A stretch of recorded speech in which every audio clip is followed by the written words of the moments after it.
The NFL Pro Bowl games are finally here. This is your Denver Sports Daily for January 31st. The biggest stories, the latest news. It's Denver Sports Daily. Last night, the Pro Bowl began with the skill showdown featuring games such as the passing test, relay race, and dodgeball. And this Sunday is the Pro Bowl championship featuring games like the 2v2 Madden tournament, tug of war, and of course the 7-on-7 flag football championship. These games, I'm not necessarily a big fan of the Pro Bowl championship not being, contact any longer. And I'll get into that a little bit deep later. But there's some fun things here, like the 2v2 Madden tournament. That's fun. That's fun to watch. If you watch those guys, especially if you remember back in COVID, that 2020 when the Pro Bowl was during that huge area where COVID was big at that point, they had their Madden championship as the Pro Bowl games. That was a lot of fun to watch. It was crazy to watch. It's fun. It always is. Tug of war, you're getting some of the best athletes out there and putting them up against each other in tug of war. I mean, everybody wants to see that. It's fun. Now, the 7-on-2 flag football, that's a bit different for me. I'll get into that later, but Pat Surtain, Nick Bonito, and Marvin Mims are representing the Broncos as Pro Bowl starters. Along with them, several other players were named alternates, such as Quinn Miners, Mitch Fabroni, Will Lutz, Garrett Bowles, Mike Burton, Zach Allen, Brandon Jones, and of course, Bo Nix, our guy. Bo Nix is going out there. He is a reserve, but still got that slight nod as a Pro Bowler. And I still, again, here's where I'll get into this more. I don't know how much I like the Pro Bowl final championship. That's 7-on-7 flag football. It's fun. The short field, it's cool to see. It's almost more like arena football, but still, I get it. I get that the NFL, one of their major issues is injuries, and whatever they can do to prevent them is important. It is. But removing that aspect from the game has taken away a major part of the fun. It really has. You go out there, you used to watch videos where Harrison Smith was knocking people over, getting touchdowns, picking off balls. There was more excitement when you were getting the best athletes in the NFL and putting them out in a real game. It mattered more. The flag football, it doesn't matter as much to these guys. It's the same kind of issue that I'm having with the NBA All-Star games. It just doesn't matter as much to these guys anymore. It used to mean something to be a Pro Bowler and to be an All-Star in the NBA. It just doesn't mean as much to those players anymore. It doesn't. And that's unfortunate because it used to be so much fun and it still could be fun. But what they have now is just a shell of what it used to be. Now, the Pro Bowl championship will begin this Sunday. That broadcast is starting at 1 p.m. It's going to be a lot of fun. I'm definitely going to tune in. I want to see all of our guys out there, hopefully doing some big things.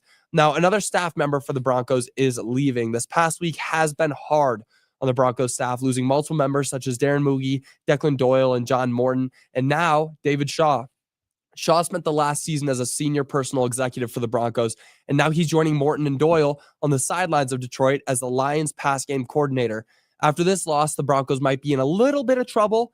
Not that the position will be too hard to fill, but that the sheer amount of jobs that are open for the Broncos right now, they need to get staffed. It's starting to grow rapidly. Here's what I will say, though. The Broncos are still technically rebuilding. If they can get new staff members in, new coaches, I think that's a good thing. They are in a rebuild year.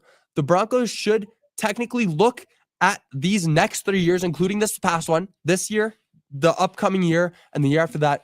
Those should be rebuild years. They should. I know that's a long time to give, a 3-year gap of rebuild. That's long. But the fact that they made it to the playoffs in their first year of a rebuild year, that's good news.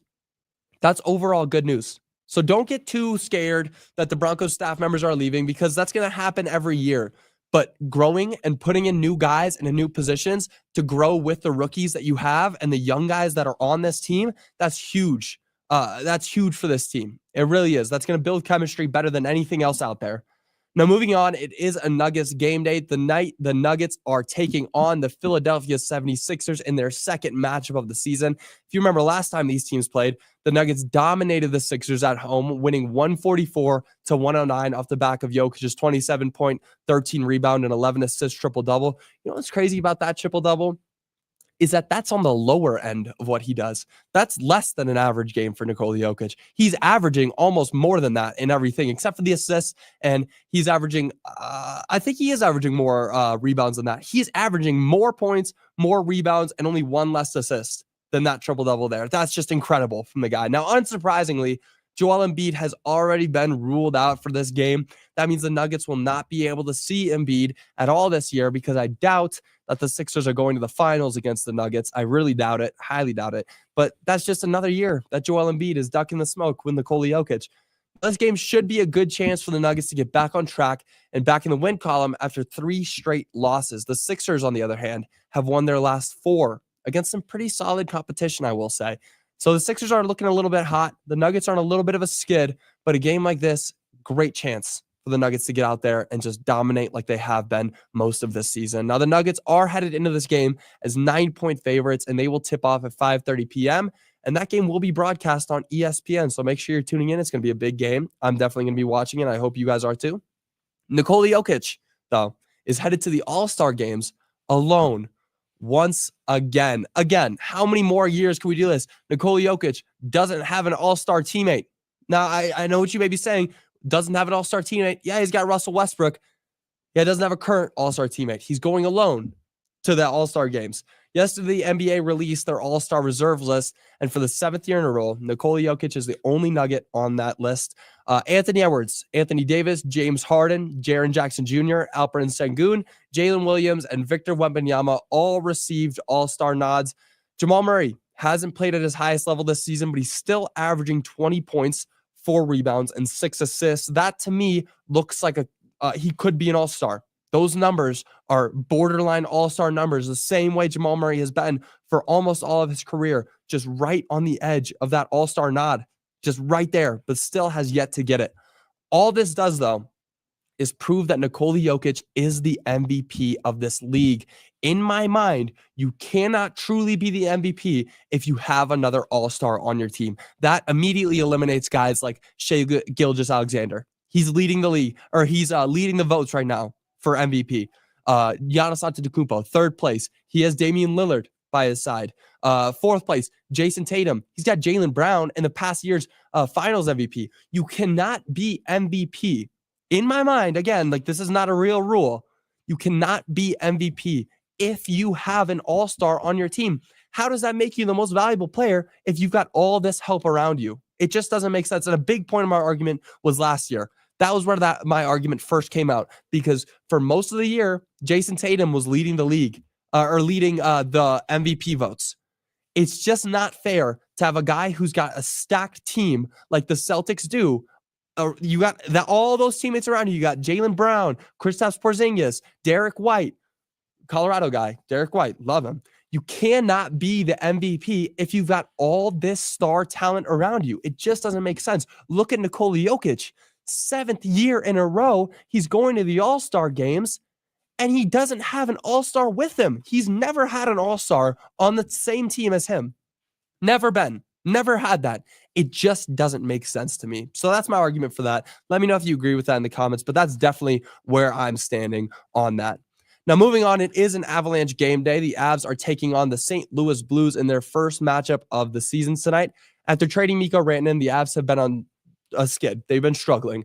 They've lost 4 of their last 5 matchups. And the good news is the Blues have lost 4 of their last 5 as well.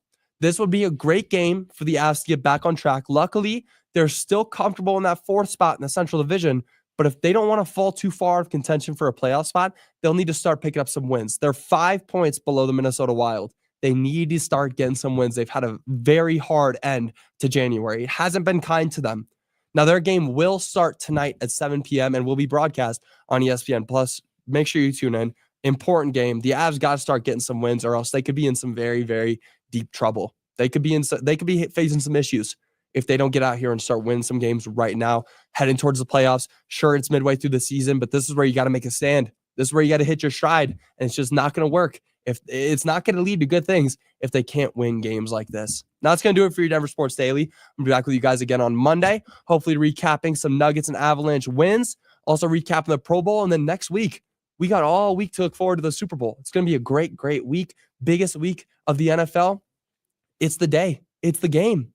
The Super Bowl next Sunday. Huge, huge. But I'll see you all on Monday. Until then, y'all have a great rest of your day and great weekend. Bye, y'all.